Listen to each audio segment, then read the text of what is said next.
Well, let's get more on this now and talk to our correspondent in Moscow, Galina Polonskaya. Galina, what impact can Russia have on this deal or reviving this deal, given its extremely strained ties with both Washington and the EU?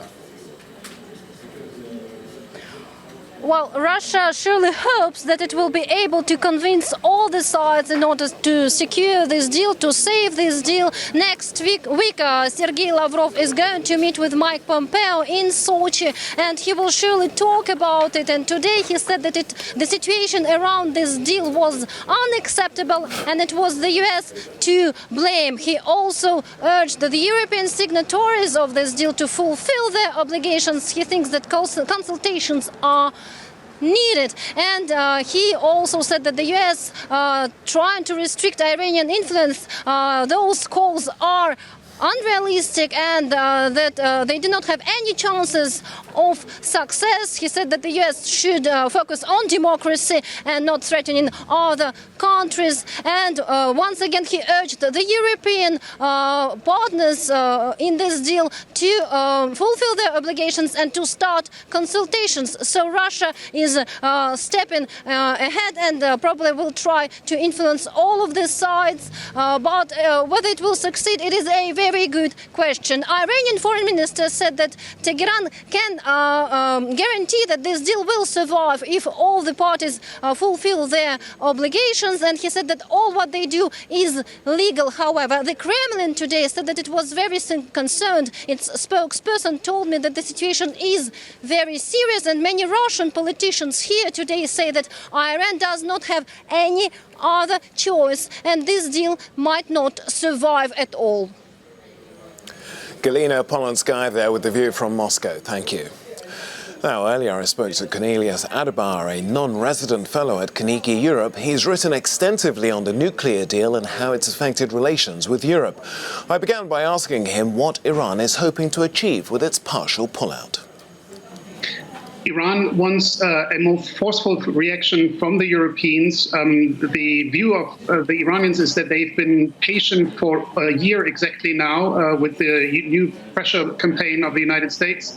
They understand that the Europeans are trying what they can to uphold the deal, but from an Iranian perspective, this is not enough. It is certainly not enough when we look at the latest oil embargo that the U.S. has imposed.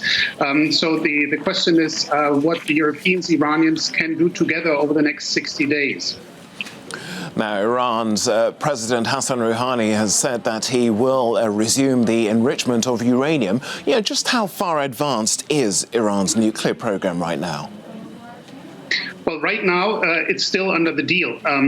So it is under the limits which were imposed by the agreement in 2015, negotiated by the EU with the other world powers, China, Russia, and the United States.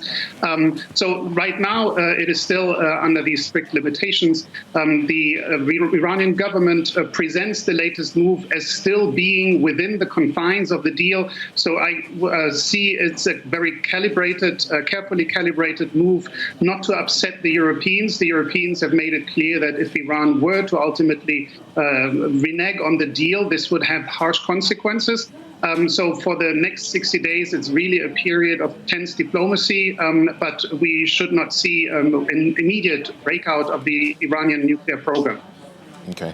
Would you say that Iran has been effectively backed into a corner by, what Washington's actions, looking back even only as last month where you saw Washington declaring Iran's elite Revolutionary Guard a terrorist group? It's had really nowhere to go and is running out of allies. Well, Iran does have allies.